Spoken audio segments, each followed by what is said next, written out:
प्रभु यीशु मसीह के जलाली और निर्मल नाम में आज फिर से दिनांक 12 दिसंबर दिन रविवार को हम आप सबका स्वागत करते हैं। आज के दिन के लिए जो वचन है वह लिया गया है यशायाह नबी की पुस्तक उसका 48 अध्याय उसका 17 पद। वचन इस प्रकार से कहता है, यहोवा जो तेरा छुड़ाने वाला है, इस्राएल का पवित्र है, वह यूं कहता है, मैं ही तेरा परमेश्वर यहोवा हूँ, जो तुझे तेरे लाभ के लिए शिक्षा देता हूँ और जिस मार्ग से तुझे जाना है उसी मार्ग पर तुझे ले चलता हूँ। प्रभु में मेरे प्रिय लोगों, ये बहुत ही जरूरी है कि हम इस संसार में रहते हुए हम यीशु मसीह को अपना उद्धारकर्ता मानते हुए अपने आप को, अपने जीवन को प्रभु के मार्गों में समर्पित करें। और जब हम उसके मार्गदर्शन में चलेंगे तो हम भी दाऊद के समान कहने वाले हो सकेंगे कि चाहे मैं घोर अंधकार से भरी हुई तराई में होकर चलूं तो भी हानि से न डरूंगा, क्योंकि तू मेरे साथ साथ रहता है और तेरे सोटे और तेरे लाठी से मुझे शांति मिलती है। लेकिन ये वचन कब हम बोल पाएंगे? जब हम पूरी तरह से अपने आप को परमेश्वर के हाथों में दे देंगे, उस पे विश्वास करेंगे, उसके मार्गों पे विश्वास करेंगे कि प्रभु जो भी करता है अपने डरवैयों के लिए अच्छा ही करता है। और हमें और आपको पता है कि उसका मार्ग गलत नहीं है, उसका मार्ग संसारिक मार्ग नहीं है, उसका मार्ग में अशुद्धता नहीं है, उसके मार्ग में वासना नहीं है, उसके मार्ग में पियक्कड़पन नहीं है, उसके मार्ग में विचार नहीं है, बल्कि इन सब बातों से हटके उसका मार्ग पवित्र है और वो हमें पवित्रता की तरफ आगे और आगे लेके चलता है। अगर हम कभी इस बात पे सोचे और गौर करें कि यूसुफ जो अपने दिनों पे होगा, अपने दिनों में सोचता होगा कि क्या मैंने किया है, क्यों मेरे भाइयों ने इन मिद्यानियों के हाथ में मुझे नौकर गुलाम के समान में बेच दिया, मैंने क्या किया था कि इन मिद्यानियों ने मुझे लाके मिस्र में पोतीफर के हाथ में बेच दिया, मैंने क्या किया था प्रभु कि पोतीफर की पत्नी ने मुझे झूठा आरोप लगा के और मुझे जेल खाने में डलवा दिया। यूसुफ हो सकता था, सोच सकता था, लेकिन जब एक दिन वो यूसुफ जेल खाने से सीधे प्रधानमंत्री के पद पे स्थापित किया गया, तब उसे वास्तव में समझ में आ गया कि ईश्वर का मार्ग हमेशा ही सरल होता है। हाँ, उस मार्ग पे हमें और आपको थोड़ी तकलीफ दिख सकती है, जैसे कि हम यूसुफ के जीवन में देखते हैं, जैसा हम दाऊद के जीवन में देखते हैं कि दाऊद किस प्रकार से गोलियात को मारा और उसकी शादी शाऊल के बेटी से हो गई, लेकिन फिर उसके बाद दाऊद को जंगल यहाँ वहां भटकना पड़ा।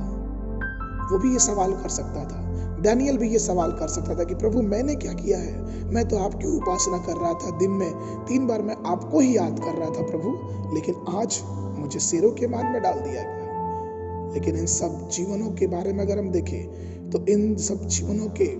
जो कर्ता थे, जो मार्गदर्शक था, वो हमारा प्रभु यीशु मसीह था, वो हमारा परमेश्वर था, जिनको मार्गों को उसने सरल बनाया। और तब अंत में हम देखते कि किस प्रकार से परमेश्वर ने इनको आशीष दिया। इसीलिए प्रभु मेरे प्रियो, हमें और आपको चाहिए कि आइए हम प्रभु के मार्गों पे, जिस मार्ग पे प्रभु हमें ले चलना चाहता है, उस पे विश्वास से एक छोटे से बालक के समान अपने आप को उसके हाथों में देके आगे बढ़ते जाएं, क्योंकि ये जरूरी है, क्योंकि हमारा परमेश्वर चाहता है कि हम पूरी तरह से उस पे विश्वास करें। क्योंकि वचन कहता है कि दूध पिलाने वाली माँ तुझे भूल जाएगी और छोड़ देगी, लेकिन परमेश्वर जो हमसे प्यार करता है वो हमें कभी छोड़ेगा नहीं, कभी त्यागेगा नहीं। चेन्नई प्रदेश में एक प्रभु के दास है पास्टर जोसेफ ओस्मानी, और उनकी गवाही में इस प्रकार से है कि जब वो अपने दिनों को याद करते हैं, जब उनके पिता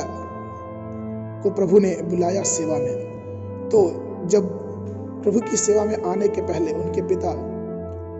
ने अपने जीवन की शुरुआत, अपने सेवा की शुरुआत, अपने जीवन को चलाने के लिए एक छोटे से दुकान, किराने की दुकान पर रह के सहायक के रूप में वहां काम किया। फिर उसके बाद वो सेवा भी करते रहे और कुछ दिनों तक उन्होंने स्कूल में एक शिक्षक के रूप में कार्य किया। तत्पश्चात ईश्वर की कृपा हुई, प्रभु की कृपा हुई, परमेश्वर उनकी प्रार्थना को सुना और उसके बाद आगे 16 सालों तक वो आयकर विभाग में काम करने की आशीष मिली। और उसके बाद परमेश्वर ने पास्टर साहब के पिताजी को पूरी रीति से प्रभु की सेवा बुला लिया और आज प्रभु ने उस सेवा को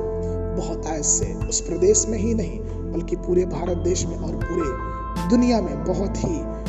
महान रूप से बढ़ाया है। तो कहने का तात्पर्य प्रभु में मेरे प्रिय लोगों, अगर हम उसके मार्गदर्शन में भरोसा करते, अगर हम प्रभु को